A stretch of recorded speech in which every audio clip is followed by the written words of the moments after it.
तो भाई देखो आज पढ़ेंगे हम bond angle. What is bond angle? Bond angle जो है, बॉन्ड एंगल क्या होता है और क्यों बनता है, इसकी बहुत बड़ी साइंस है। Why it is made.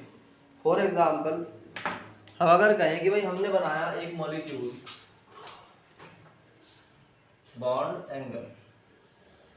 अगर हम ऑक्टेट थ्योरी के अकॉर्डिंग देखें तो ऑक्टेट थ्योरी के अकॉर्डिंग हमने कहा भाई अगर हमें फॉर्मेशन ऑफ वाटर मॉलिक्यूल है, फॉर्मेशन ऑफ वाटर मॉलिक्यूल, तो वो सिंपल है। मतलब वाटर मॉलिक्यूल जो है, वाटर में दो होते हैं हाइड्रोजन के एटम, पता है सबको, और बीच में होता है क्या, ऑक्सीजन। तो ऑक्सीजन के पास आउटर मोस्ट शेल में कितने इलेक्ट्रॉन होते हैं? 6। सो हाइड्रोजन क्या करता है, ऐसे शेयरिंग ऑफ इलेक्ट्रॉन करता है, और ऑक्सीजन भी क्या करता है, शेयरिंग ऑफ इलेक्ट्रॉन करता है। ये हमारे सामने स्ट्रक्चर आया था। इसी स्ट्रक्चर के अकॉर्डिंग अगर हम ये कहें कि भाई हमारा जो है what is the real structure of H2O, तो हम कहेंगे भाई सिंपल सी बात है सर, एक H यहाँ है, एक O यहाँ है और एक H यहाँ है। तो कितना एंगल हो गया दोनों बॉन्ड्स के बीच में?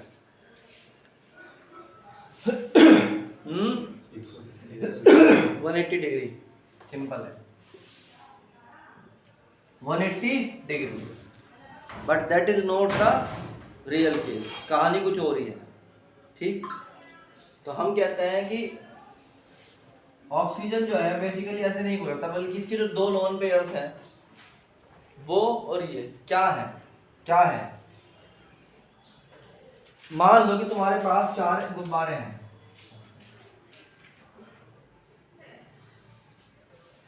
क्या है भाई? 4 बलून्स हैं। वो तो लंबे वाले बलून जो होते हैं पाइप वाले।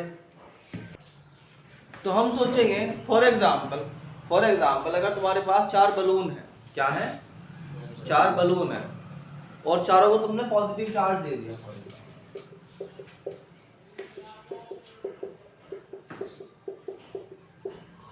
चारों को क्या दे दिया? मान लो कि पॉजिटिव चार्ज दे दिया। तो इनके अंदर अपने से दूसरे वाले के लिए क्या पैदा होगा? रिपल्शन। हाँ या नहीं? क्योंकि सेम चार्ज है, तो सेम चार्ज में क्या होता है एक दूसरे के लिए? रिपल्शन होता है। बोलो। इसी तरह से इन दोनों के बीच में भी क्या होगा? रिपल्शन। इनके बीच में भी क्या होगा? तो इनके बीच में भी क्या होगा? चारों को बराबर चार्ज दिया था। ठीक है, अब ये बताओ कि अब ये स्पेस में अगर फ्री है कहीं भी जाने के लिए, तो ये किस तरह से जाएंगे? रिपल्शन है इनमें चारों में। रिपल्शन, ये चारों पॉजिटिवली चार्ज है, सेम चार्ज है तो चारों को, तो एक दूसरे को रिपेल करेंगे। जब रिपेल करना होता है तो एक दूसरे से मैक्सिमम दूरी बनाते हैं, मैक्सिमम डिस्टेंस बनाते हैं, है ना? क्या बनाते हैं? मैक्सिमम। ये मैक्सिमम डिस्टेंस में कैसा स्ट्रक्चर डेवलप करेंगे? अगर कोई कहे कि भाई 4 स्टिक्स हैं, इस तरह से उन्हें चारों को एक दूसरे से दूर बनना, तो क्या बोलोगे तुम सर? 90 डिग्री में बनेगा एक दूसरे से, और तो कोई पॉसिबिलिटी है ही नहीं। बताओ भाई, बोलो। मगर हमने कहा कि इसके पास 3D का स्पेस है। कितना स्पेस है? 3D का। तो ये 3D में कुछ इस तरह का स्ट्रक्चर डेवलप करेंगे, जैसे ये आजकल एक डिवाइस आ रही, दैट इज ट्राइपॉड। देखा ट्राइपॉड तुमने या नहीं देखा? ट्राइपॉड होता है किस तरह का? उसमें एक चीज ऐसे अगर तुम ऐसे रख दोगे 3 जगह से, ये ट्राइपॉड ही तो है, ऐसे रख दोगे तो चौथी सीधी वर्टिकल हो जाएगी। अगर इन 3 को रख दोगे नीचे तो ये वर्टिकल हो जाएगा चौथा। सिंपल स्ट्रक्चर होता है इसका, 3 को रख दो तो चौथा सिद्ध हो जाता है। ठीक, ये क्या होता है? दिस इज द कॉल्ड कि जो ज्योमेट्री में ये है ना कि ये नहीं है। लोग सोचते हैं कि ये होगा प्लस जो बनता है, ये मैक्सिमम डिस्टेंस नहीं है। मैक्सिमम डिस्टेंस होगी इस तरह से, फैलाओ आपस में इनका। अब है मैक्सिमम डिस्टेंस, आई नहीं क्या बात समझ में? तो मैक्सिमम डिस्टेंस होने का मतलब क्या है? मैक्सिमम डिस्टेंस, अधिकतम दूरी। वो बनती है स्पेस में ऐसे, ठीक। तो स्पेस में वो दूरी जो बनती है उसको दिखाते कैसे हैं कि भाई यहाँ देखो ध्यान से, यहाँ पर इसके पास अगर कुल मिला के देखें तो एक इलेक्ट्रॉन पेयर तो यहाँ है, एक इलेक्ट्रॉन पेयर ऑक्सीजन के पास यहाँ है, एक यहाँ है और एक यहाँ है। तो ये 4 इलेक्ट्रॉन पेयर हैं इसके पास और इसे ये मैनेज करेगा। तो ये स्पेस में ऐसे नहीं कर सकता कि वो चारों को ऐसे डाल दे, क्योंकि ये चारों में क्या क्या है, चाहे तुम समझ लो कि जिसके पास देयर आर 4 बलून, तो ये 4 बलून इस तरह से दिखाई दे रहे हैं। बलून का मतलब अंदर क्या है, अरे अंदर क्या है, क्या है इसमें अंदर, ये इलेक्ट्रॉन है भाई। तुम्हें यही नहीं पता अब तक बॉन्ड के अंदर इलेक्ट्रॉन होते हैं। मैं पूछ रहा क्या है, ये अंदर इलेक्ट्रॉन्स हैं। इलेक्ट्रॉन क्या होता है, नेगेटिव। इलेक्ट्रॉन क्या होता है, तो ये 4 नेगेटिव तुम्हारे पास बलून है, ठीक है। सेंटर में कौन है, ऑक्सीजन है। तो ये कैसे बैलेंस करेगा, सो दैट इसका स्ट्रक्चर बनता है कैसा वाला, टेट्रागोनल। कौन सा, टेट्रा, जिसे टेट्रागोनल कहते हैं, जिसे मैंने बना के दिखाया था, ठीक। इसमें बॉन्ड अगर बनता सीधे तो 90 डिग्री का बनता, बोलो। और इसमें क्या है, 90 डिग्री का बनता, तो मगर अब की बार जो है वो बदल जाएगा सीन, ठीक। तो वाटर का जो एक्चुअल स्ट्रक्चर है वो समझ लो।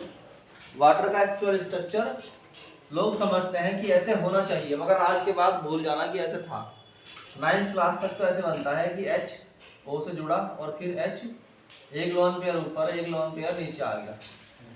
मगर दुनिया इतनी सीधी नहीं, तुम समझते हो, ठीक। यहाँ पे क्या होता है, ऑक्सीजन, एक लोन पेयर इधर है, एक लोन पेयर इधर है, एक बॉन्ड इधर है, एक बॉन्ड इधर है। इनकी खास बात क्या है कि इनके अंदर क्या होता है भाई, ये जो दिखाई दे रहे हैं इनमें क्या होता है, क्या होता है इनमें, ये क्या है ऊपर जो 2 बने हुए हैं, ये बॉन्ड नहीं है, लोन पेयर है। क्या है ये, लोन पेयर है। ये क्या है, लोन पेयर। तो इनको बोलते हैं एलपी। और ये क्या है, बॉन्ड पेयर या बीपी। सिंपली ने बॉन्ड भी कह सकते हो। तो जो स्ट्रेट लाइन दिखाई जाती है इट इज ए बॉन्ड, है ना। और जो दिखाया जाता है ऐसे बलून टाइप, वो क्या होता है, लोन पेयर। आज के बाद भूल जाओगे क्या इसको, नहीं भूल जाओगे अभी थोड़ी देर बाद ही, नहीं भूल लेंगे ना। तो अब एंगल बदल गया ना, पहले कोई ऐसे था, अब ऊपर, ये दोनों ऊपर ही पहुंच जाए अगर, तो ये ऐसे हो गए। इनको भी रिपल्शन की वजह से क्या करना पड़ेगा, झुकना पड़ेगा ऐसे नीचे। बोलो, भूल गए, है याद क्या बता रहा मैं। तो अब समझो, वाटर की जो है ना, एक जो स्ट्रक्चर है HOH, ये क्या है, रॉन्ग है। सही क्या है, 2 तो कान से लगा दो इसके ऑक्सीजन के दोनों तरफ, एक 2 लोन पेयर और 2 क्या हो गए, बॉन्ड। इनके बीच का एंगल याद कर लो, वाटर का हर बच्चे को याद होना चाहिए, ये 104.5 डिग्री। तो जो 2 बॉन्ड हैं इनके बीच में ये एंगल होता है, ठीक है। कोई प्रॉब्लम है इसमें, तो बॉन्ड एंगल क्या हुआ, the angle between 2 bonds is called bond angle. कोई प्रॉब्लम है क्या इसमें, तो हम कहते हैं angle between 2 bonds is called bond angle. जो 2 बॉन्ड के बीच में एंगल होता है तो बॉन्ड एंगल कहते हैं। आ गई बात समझ में, कोई प्रॉब्लम, ठीक। तो ये बॉन्ड एंगल एग्जांपल के तौर पर बता देना वाटर का, मुझे समझ में आ गई। जब बॉन्ड हमें दिखाई देते हैं, आज के बाद ध्यान रखना कि उसमें रोल किसका है, लोन पेयर का भी है। तो स्ट्रक्चर जो होता है, स्ट्रक्चर ऑफ मॉलिक्यूल, उसके अंदर जो चैप्टर पढ़ रहे उसके अंदर यही पढ़ना है कि किसका मॉलिक्यूल का स्ट्रक्चर कैसा हो, ठीक है। चलो, ये था बॉन्ड एंगल हमारा।